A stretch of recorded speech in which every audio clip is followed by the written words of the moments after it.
วิธีទៅឆែកប្រព័ន្ធសុវត្ថិភាពនៅក្នុង account Telegram ចង់ដឹងថាតើអ្នកណាគេខ្លះកំពុងលួចប្រើ account Telegram របស់យើងហើយបើអត់ស្គាល់ទេយើងអាចដកឬក៏ remove account អ្នកនោះចេញបានបងប្អូនដែលប្រើប្រាស់ Telegram រាល់ថ្ងៃប្រហែលជាធ្លាប់ជួបហើយបញ្ហា hack ឬក៏បញ្ហាអ្នកដែលលួចយក account យើងទៅដោយអត់ដឹងអីចឹងណាចឹងបងប្អូនគួរតែឧស្សាហ៍ចូលទៅឆែកមើលប្រព័ន្ធសុវត្ថិភាពមួយនេះដើម្បីដឹងមុនថាតើអ្នកណាគេខ្លះកំពុងលួចប្រើ account Telegram របស់យើងដោយយើងអត់ស្គាល់យើងអត់ដឹងចឹងបើឆែកឃើញហើយបងប្អូនអត់ប្រកាសថាអ្នកនឹងជាអ្នកណាទេយើងអាច remove ឬក៏ដក account អ្នកនឹងចេញពី Telegram របស់យើងបានអ្នកខ្លះគាត់យកទូរស័ព្ទផ្សេងកុំព្យូទ័រផ្សេងមក log in ចូល Telegram របស់យើងអញ្ចឹងយើងអាចឆែកមើលបើយើងអត់ស្គាល់ device មួយហ្នឹងទេយើងអាច remove គេចេញបានមុនពេលដែលបាត់ account យើងទៅឬក៏គេអាចយកទៅប្រើនៅផ្លូវណាមួយអត់ល្អដែលយើងអត់ដឹងអញ្ចឹងណាអូខេចឹងថ្ងៃនេះខ្ញុំនឹងមកបង្ហាញបងប្អូនពីរបៀបចូលទៅឆែកប្រព័ន្ធសុវត្ថិភាពមួយហ្នឹងហើយនឹងរបៀបដកឬក៏ remove អ្នកដែលយើងអត់ស្គាល់ហ្នឹងចេញតោះទៅតាមតាទាំងអស់គ្នាអូខេឥឡូវយើងចូលមកដល់ការឆែកមើលថាតើអ្នកណាគេខ្លះកំពុងលេង account Telegram របស់យើងអញ្ចឹងយើងចូលមក Telegram អញ្ចឹងដំបូងឡើយពេលដែលចូលមកដល់គឺវាចេញមកកន្លែង chat អញ្ចឹងយើងចូលកន្លែង setting ខាងក្រោមស្ដាំហើយអស់ចុចទៅខាងក្រោមបន្តិចអ្នកគ្នានឹងឃើញពាក្យ device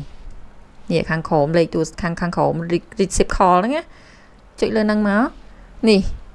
ទាំងនេះសិតតែជាព័ត៌មានអ្នកដែលកំពុងប្រើប្រាស់ account របស់យើងកំពុងតែ log in ចូលប្រើប្រាស់ account របស់យើងនេះមានដល់ទៅ8 device អញ្ចឹងអ្នកគ្នាឆែកមើលទៅមានកុំព្យូទ័រមួយណាមាន Oppo F11 Pro មួយ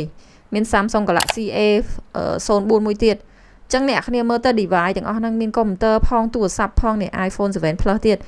មើលទៅបើសិនជាមួយណាដែលយើងអត់ស្គាល់យើងឆាប់ remove គេចេញទៅបានន័យថាម្នាក់ហ្នឹងមិនមែនជាយើងទេតែមានប្រើ Telegram យើងនេះកន្លែងនេះសំខាន់ណានេះជាកន្លែងឆែកសុវត្ថិភាពណាអ្នកគ្នាអូខេអញ្ចឹងរបៀប remove account ដែលយើងអត់ស្គាល់ចេញអ្នកគ្នាចុច like edit នេះមកអូខេបន្ទាប់ពីចុចអញ្ចឹងហើយអ្នកគ្នាមើលទៅមួយណាដែលយើងចង់ remove ចេញបានន័យថាយើងអត់ស្គាល់នេះ Oppo A9 នេះណាចុចលើនឹងមួយចុចពាក្យកន្លែងនេះក្រហមនេះ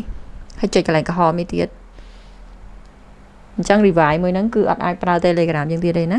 អញ្ចឹងឧស្សាហ៍ឆែកកន្លែងហ្នឹងកន្លែងនេះសំខាន់មែនតើណាចាសំខាន់មែនតើអញ្ចឹងមកពីយើងអត់សូវឆែកហ្នឹងហើយបើយើងមិនដឹងថាអ្នកណាលួចប្រើ Telegram យើងពេលខ្លះអាច hack របស់យើងទៅទៀតអញ្ចឹងអ្នកគ្នាមើលទៅបើថាមួយណាដែលយើងអត់ស្គាល់បញ្ញាប់ remove គេចេញណាអូខេអរគុណអញ្ចឹងទៅមើលនៅលើ Android វិញម្ដង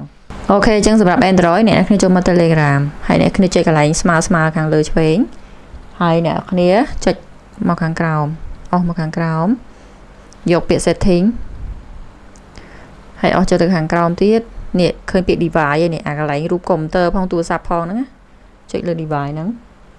ហើយអ្នកគ្នានឹងមើលឃើញហើយតើទូរស័ព្ទណាខ្លះកុំព្យូទ័រណាខ្លះកំពុង log in ប្រើ Telegram របស់យើងនេះមាន iPhone 7 Plus មានកុំព្យូទ័រមាន iPhone 12 Pro Max មានអីច្រើនមែនតើណា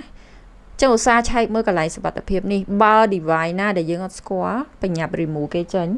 ណាឧស្សាហ៍ឆែកមើលរបៀប remove ចេញឧទាហរណ៍ថាចង់ remove នេះ iPhone 7 Plus នេះចេញឬក៏កុំព្យូទ័រនេះចុចលើនឹងមួយ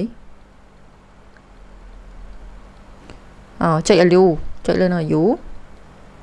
ហើយលោតសញ្ញានេះមកយើងចុចអាកន្លែងនេះក្រហមនេះហើយចុចក្រហមនេះទៀត remove គេបាត់ហើយឃើញទេម្ដងទៀតចុចលើនឹង allow ទៅចុចពាក្យនេះអរគុណបងប្អូនសង្ឃឹមថាបងប្អូនទទួលបានចំណេះដឹងថ្មីហើយពួកយើងនឹងជួបគ្នានៅវីដេអូបន្តទៀត